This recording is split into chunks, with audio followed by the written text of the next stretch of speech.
Hi everyone. As part of the third video, we have created a separate function now where if we want the user to specify the columns for which they want to see the visualizations and not just for the entire data set. To talk about the functions that we have created, Kavya would explain further.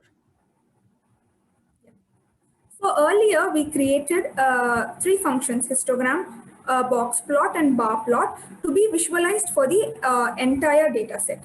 In the sense, for the numerical columns and the categorical columns. Here we have modified that function a little bit so that we display the particular visualization only for that column. So if we look into the histogram function, here we have passed two arguments, which is the numerical data frame and the particular column. And using the hist function, we would be displaying the histogram for that particular column along with the X label, Y label, title, and we would be saving it as PNG image. So the same occurs with the box plot. Again, we are passing two arguments, which is the numerical data frame and also the particular column. And following that, we are assigning the subplots, reshaping the axis, plotting a box plot for the column A using Seaborn library. And we are also pairing it with a suitable title, X label, and saving the box plot as PNG image. So histogram and box plot was for the numerical variable. Now let's look into the categorical data frame. For categorical data frame, we are creating a function bar plot, again with two arguments, that is the categorical data frame and also the name of the particular column. So here we have created categorical frequency to get the frequency of occurrence of values in a particular column. And also we are using Seaborn bar plot to plot the bar plot, and also we have given suitable X label, title, and following that we are saving the box plot as an PNG image. Now, as we have created three functions, let's now see how these functions are used in our main function. And Shivani will explain us. For the main function, we are giving the ability to the user to specify the columns that they want for which this visualization should happen.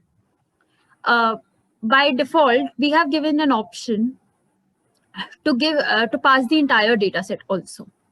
So the first line of the code passes the entire data set and finds out its length and stores it in colal.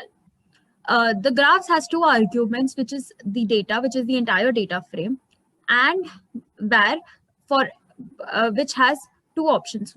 For default, it would be the entire data set if the user fails to mention any input, and if the user mentions any input in a list format, then only those columns visualizations would be showcased.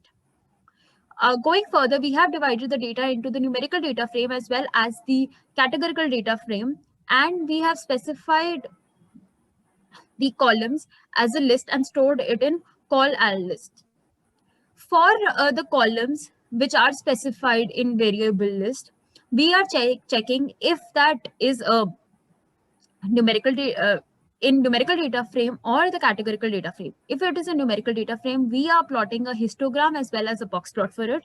And if it's in a categorical data frame, we are plotting a bar plot for it.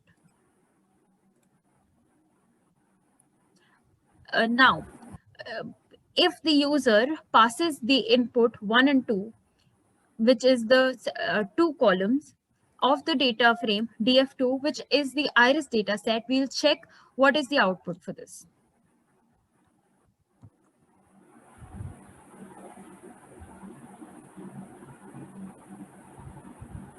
Going to our working directory, we see that we have the four visualizations: box plot for petal length, histogram for petal length, box plot for sepal width, and histogram for the sepal width. Now, what if the user does not mention any input for var?